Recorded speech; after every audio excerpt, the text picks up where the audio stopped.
Let's have a Bible study on Revelation chapter 20, verses 11 to 15. I'll give you my interpretation and you feel free to share yours, and we'll discuss it if you like. And I saw a great white throne, and him that sat on it, from whose face the earth and the heaven fled away, and there was found no place for them. And I saw the dead, small and great, stand before God. And the books were open, and another book was open, which is the book of life. And the dead were judged out of those things which were written in the books, according to their works. And the sea gave up the dead which were in it, and death and hell delivered up the dead which were in them, and they were judged every man according to their works, and death and hell were cast into the lake of fire. This is the second death. And whosoever was not found written in the book of life was cast into the lake of fire. Now, if you watch this video, please click like and subscribe or follow and share the video with someone else. Save it to favorites, watch it again, repost it, but feel free to make comments. The great white throne judgment is at the end of the millennium, after Satan is cast into the lake of fire, where the beast and the false prophet were thrown 1,000 years earlier.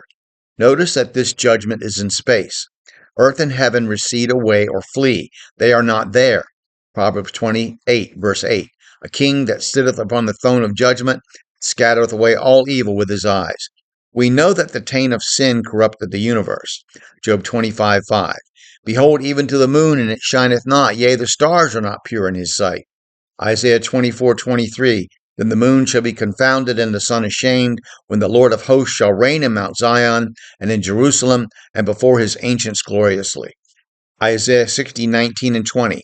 The sun shall no more thy light by day, shall be no more thy light by day, neither for brightness shall the moon give light unto thee, but the Lord shall be unto thee an everlasting light, and thy God thy glory.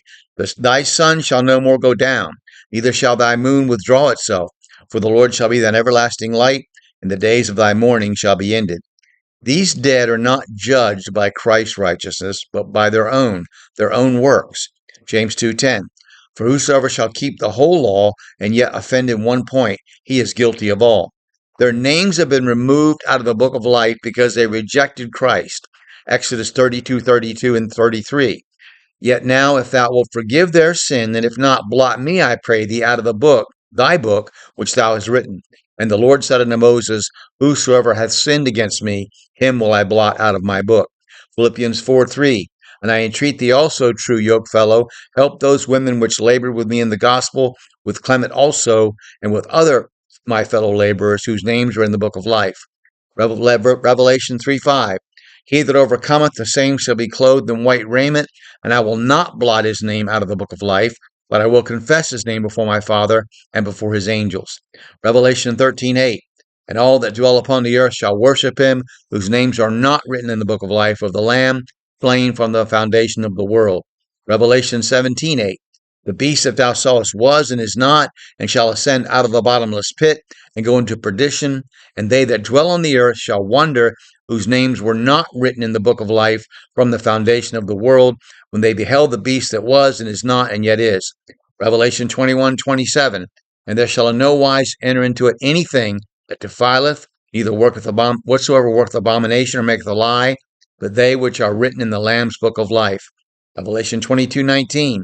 If any man shall take away from the words of the book of this prophecy, God shall take away his part out of the book of life, and out of the holy city, and from the things which are written in this book. Note that death and hell are cast into the lake of fire. Hell is not the lake of fire, as some fundamentalists claim. Also notice the reference to the sea. Very interesting, I think. So we'll stop there, pick it up in chapter 21 next. I'm asking you to open your Bible today, let God speak to you through his word. Study your Bible, cross-referencing the verses. Before you do either one, pray to God for wisdom and understanding, and then share your interpretation with someone else. And again, I do look forward to seeing what your interpretation of this passage is.